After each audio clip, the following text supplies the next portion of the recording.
how different words can mean different things when it comes to art. And we're going to look at the words detail, subject matter, and context. And we're going to look at it in a sense of how they relate to how we see different things in art. And I know you guys know a little bit about these words, but we're just going to review them and go over them.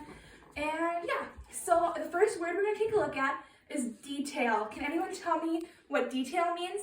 Yes, Justine. Is it the little pieces that go into art? Yes, very good. So here we have this. It says detail, an individual feature, factor, item. So it's all the things that make up a whole piece. And it gives the full particulars of whatever it is. In our case, a piece of art. We're just going to hang that up here so we have it when we do our assignment. And then the next thing that we have to look at is subject matter. And this one can be a little bit tricky because subject matter can mean means a whole different thing when we're talking about art. Because it can be very subjective to whatever you like. So we're going to grab this, and it says the topic dealt with or the subject represented in a debate, exposition, or a work of art. And we're just going to hang this one up too. There we go. Oh, and then the last word we're going to look at is context. And can anyone tell me what context means? No? That's okay. Context in this situation, or in the situation of art, can be a little bit different than other things. Context is usually more concrete when it comes to like language arts or maybe science, but when it comes to art, context is a bit more subjective, kind of like subject matter. But we're going to define context in the sense of what is the typical description, and then we're going to watch a little video about how context is actually different when it comes to art. But so here's context: the circumstances that form the setting for an event, statement, or idea, and in terms of which it can be fully understood and assessed. And that's what we're going to be doing. We're going to be evaluating and assessing art. Just hang that up. And now we are just going to watch a little video about context.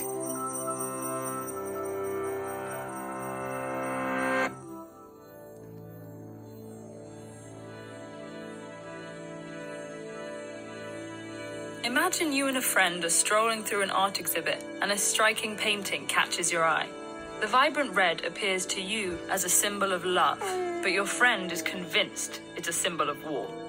And where you see stars in a romantic sky, your friend interprets global warming-inducing pollutants.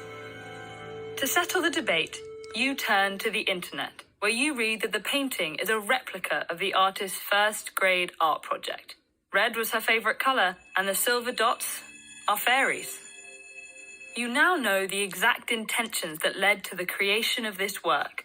Are you wrong to have enjoyed it as something that the artist didn't intend? Do you enjoy it less now that you know the truth? Just how much did the artist's intention affect your interpretation of the painting? It's a question that's been tossed around by philosophers and art critics for decades, with no consensus in sight. In the mid-20th century, literary critic W.K. Wimsatt and philosopher Monroe Beardsley argued that artistic intention was irrelevant. They called this the intentional fallacy, the belief that valuing an artist's intentions was misguided. Their argument was twofold. First, the artists we study are no longer living, never recorded their intentions, or are simply unavailable to answer questions about their work. Second, even if there were a bounty of relevant information, Wimsatt and Beardsley believed they would distract us from the qualities of the work itself. They compared art to a dessert. When you taste a pudding, the chef's intentions don't affect whether you enjoy its flavor or texture. All that matters, they said, is that the pudding works. And that is what we're going to look at for today. Maybe we'll finish the video tomorrow, but I think we really got the sense of how context fits into art. And now that we have these words defined, tomorrow we're going to get together and we're going to look at some great pieces of art and come to conclusions about how these pieces of art make us feel and what we see in them. And we'll see if the context we find and the subject matter we find is actually what the artist thought too. Thank you, class.